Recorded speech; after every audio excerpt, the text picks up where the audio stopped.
Okey, jadi kita pun tahu yang mana OnePlus sejak daripada 2-3 tahun ni memang nampaklah agak struggle sikit lah untuk memasarkan smartphone dia orang. Sebab kita tahulah kan, aku tahu, korang pun tahu yang mana OnePlus ni dia dulu popular, fanbase dia start daripada masa dia orang menjual smartphone pada harga jualan yang mampu milik. Tapi spesifikasi memang pedih kan, memang best gila kan, kira macam flagship killer lah. Tapi saban tahun makin lama, of course lah business kan, dia orang memang menawarkan smartphone yang makin bagus lah kan, spesifikasi yang makin mantap lah, sehingga kan dia punya harga jualan pun semakin meningkat kan. Si harga dia tu, bayangkan harga dia dah boleh memang saing-saing dengan flagship lain. Adakah ini satu masalah? Tak juga kan. Dia sebenarnya tak adalah masalah in terms of business. Masalah yang aku nampak adalah in terms of dia punya fanbase. Sebab fanbase dia suka smartphone murah yang flagship killer. Tapi kalau dah phone tu semua harga dah mengarut mahal gila, memang fanbase ni akan kucai-kacai lah. Semua akan lari lah. So walaupun 2-3 tahun lepas kan, OnePlus nampak memang dia very serious dengan smartphone industri. Dia orang keluarkan smartphone yang memang bagus gila, tapi dengan penjualan harga yang agak premium tu, dia memberikan sedikit masalah. So benda ni dia memberikan mixed signal lah kan pada peminat OnePlus. Sebab fundamentally root asal OnePlus tu dia dah berubah. Dan kena pula sejak daripada beberapa tahun lepas, OnePlus pun nampak macam dah mula hilang identity kan, dengan gabungan ColorOS, OxygenOS tu, memang lagilah buatkan fanbase dia goyah kan. Tapi aku rasa dengan pengenalan OnePlus 11 5G ni, semua benda ni memang akan berubah in a good way lah. Jadi salam guys, Muaz Malik di sini. Tanpa melengahkan masa, jom kita mulakan video ini. Let's go.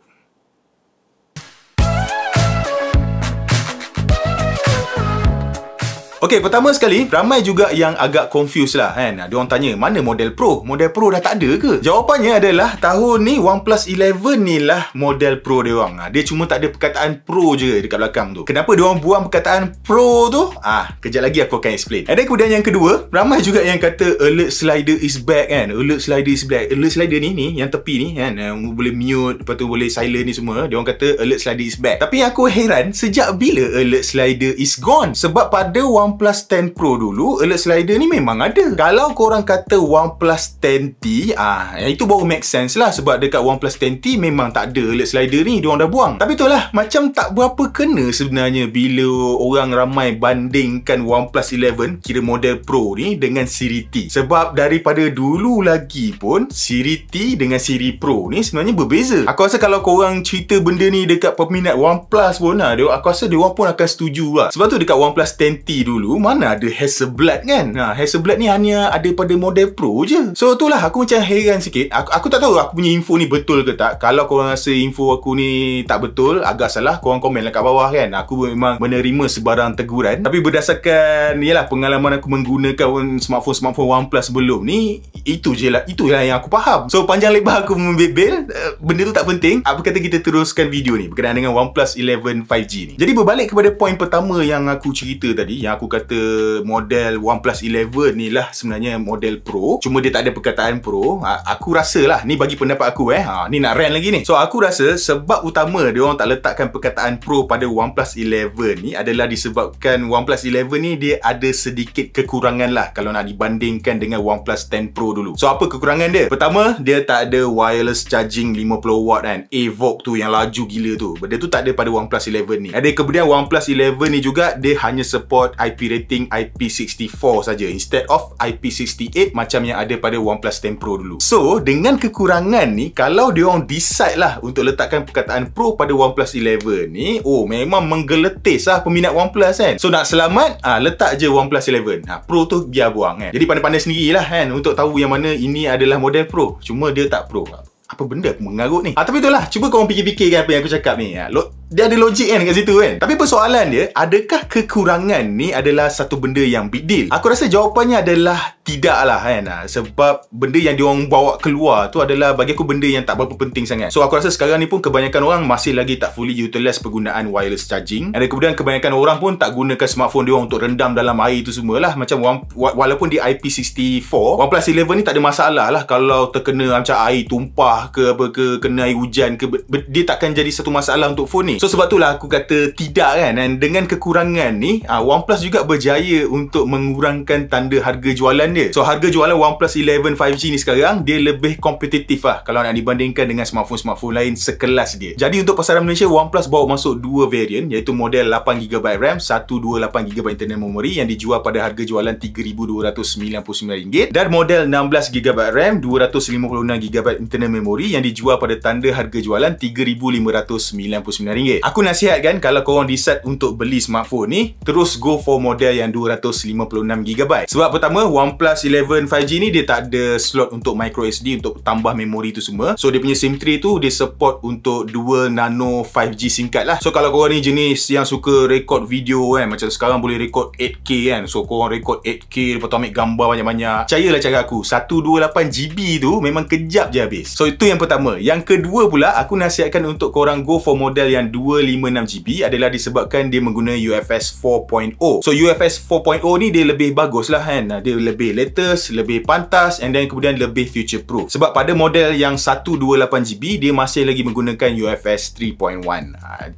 Still laju lagi, cuma dia tak sehebat lah macam UFS 4.0 yang ada pada model 256GB. Tapi ini pun depends juga. Kalau korang nak go for warna yang hitam kan, warna Titan Black tu, memang korang kena telan je lah. Sebab warna Titan Black ni hanya available pada model 128GB je. Untuk model yang 256GB, dia hanya didatangkan dengan satu warna je, iaitu warna Eternal Green yang macam aku gunakan dalam video ni. So warna Eternal Green ni bagi aku memang nampak cantik lah kan. Dia tak adalah nampak menyelah sangat, dalam masa sama dia tak adalah nampak tua sangat, tak adalah nampak remaja sangat. Bagi aku dia memang just nice. Cuma warna chrome dekat dia punya kamera bump dia ni, ada certain orang kata tak berapa cantik. Tapi bagi aku rasa aku setuju kan. Aku pun tak berapa suka lah. Tak bagi aku tak nampak cantik lah. Aku rasa let's say kalau dia buat warna hitam matte pada bahagian chrome ni, dia akan nampak lebih sesuai lah kan, dipadankan dengan warna Eternal Green ni. Ada kemudian in terms of design back panel dan keseluruhan, bagi aku memang tak ada benda yang aku nak komplain. And design kamera bump dia bagi aku cukup unik. Dia nampak elegan and lagi cantik daripada petak macam yang ada pada OnePlus 10 Pro dulu. Dan dia punya ketebalan, saiz, berat dia pun memang just nice, sedap pegang dekat tangan. Cuma untuk warna Eternal Green ni, dia jenis glossy berkilat. So bila pegang tu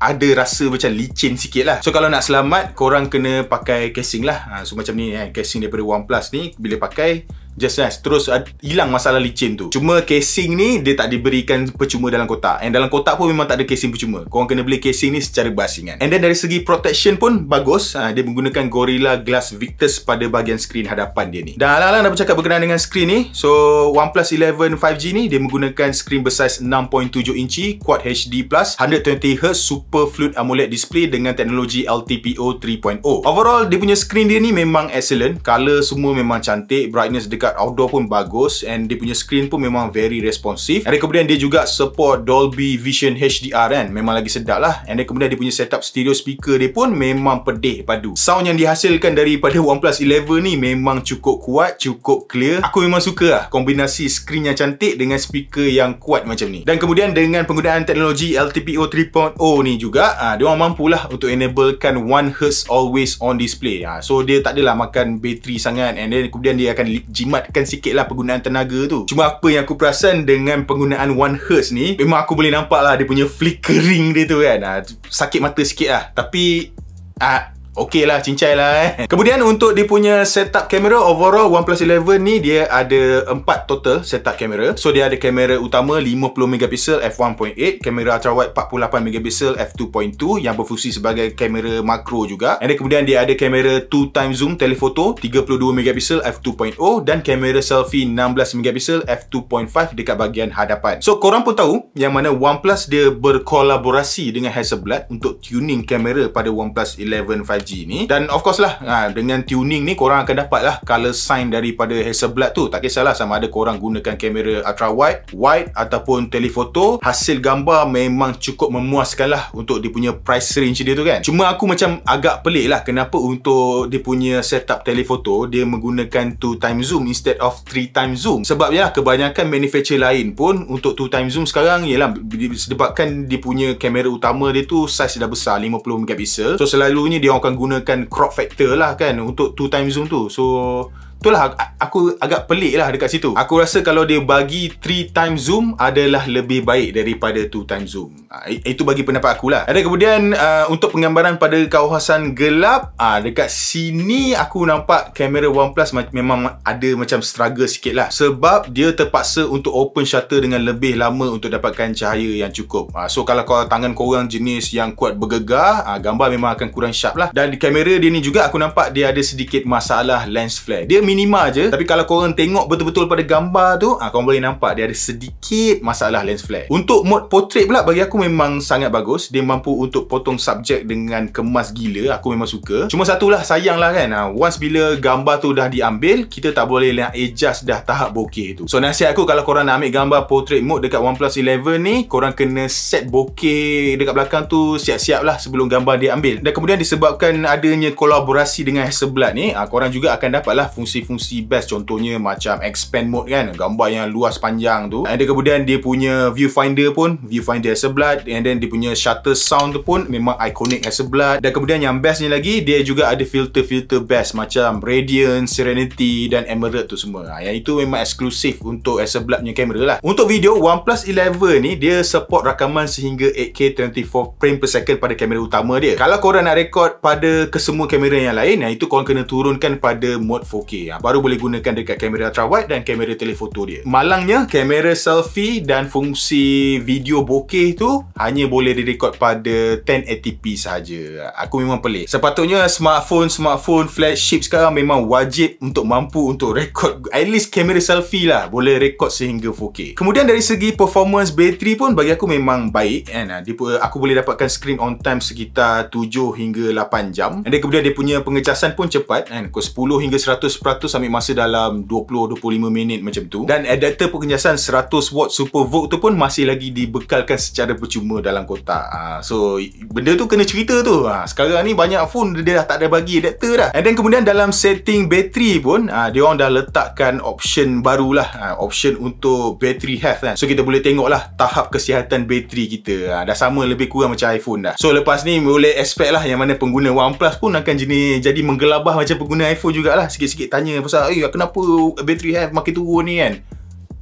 Gelabah. And then surprisingly, dengan penggunaan Qualcomm Snapdragon 8 Gen 2 yang terbaru ni, masalah-masalah overheat, throttling macam yang ada pada 8 Gen 1 dulu memang semuanya dah hilang. So dengan penggunaan 8 Gen 2 plus dengan sistem penyujukan Cryo Velocity diorang yang terbaru tu, tak kisahlah korang main game lama macam mana pun takkan buatkan phone ni drop dari segi performance. Dan untuk day to day usage macam buka social media ataupun ambil gambar tu pun tak ada. Aku tak ada jumpa lag ke apa ke, panas ke apa ke, memang tak ada. Lepas tu untuk dia punya operating system, dia menggunakan Android 13 dengan Oxygen OS 13. Dan OnePlus 11 5G ni dijanjikan software update sehingga 4 tahun dan security update sehingga 5 tahun. So kalau nak komen sikit berkenaan dengan Oxygen OS ni, yes, Oxygen OS sekarang memang tak sama macam Oxygen OS dulu. So basically Oxygen OS 13 yang digunakan pada OnePlus 11 ni adalah color OS sebenarnya. Memang sebiji sama. Boleh kata semua benda memang sebiji sama macam color OS kan. Cuma extra feature yang aku nampak adalah yang lain dengan color OS adalah dia punya font dia. So dia ada font untuk OnePlus punya kan. Yang lain-lain semua memang sebiji sama. Adakah benda ni satu benda yang teruk? Aku akan jawab tidak kan. Sebab aku personally pun aku memang suka dengan color OS. So tak kisahlah walaupun color OS tu digunakan secara meluas dekat smartphone daripada Oppo, smartphone daripada Realme dan smartphone daripada OnePlus, overall aku rasa okey je sebab feature-feature yang ditawarkan pada color OS tu memang best. Dan kemudian benda-benda lain yang patut korang tahu, macam OnePlus 11 5G ni untuk model yang 256GB ni, walaupun dia punya RAM dia tu adalah 16GB, korang masih ada capability untuk tambah lagi RAM expansion sehingga 12GB. So 16 campur 12 beribu-ribu lemon jadi dia kan, dia punya capacity RAM dia. Ada kemudian haptic feedback yang digunakan pada OnePlus 11 5G ni pun memang best, very tactile. Aku memang suka lah. Overall OnePlus 11 5G ni memang best. Maka kesimpulannya, dengan OnePlus 11 5G ni, sejujurnya aku memang takkan kata yang mana OnePlus is back. Sebab ternyata yang mana OnePlus sekarang ni, dia tak sama lagi macam OnePlus yang dulu. Memang berbeza lah dari segi semua sudut kan. Tapi apa yang aku boleh cakap, dengan pengenalan OnePlus 11 5G ni, OnePlus akhirnya faham dekat mana diorang patut placing diri diorang dalam market. Dan tindakan ni kalau dibuat secara berterusan, aku yakinlah dia mampu untuk menarik ramai lagi peminat baru untuk meminati produk daripada OnePlus ni. Jadi guys, sampai di sini saja video kita untuk hari ini. Aku akan letak link pembelian untuk OnePlus 11 5G ni dekat dalam description box di bawah. Macam biasa, kalau korang rasa video ni best, jangan lupa untuk tinggalkan like dan subscribe. Kita berjumpa lagi di video yang seterusnya. Bye-bye.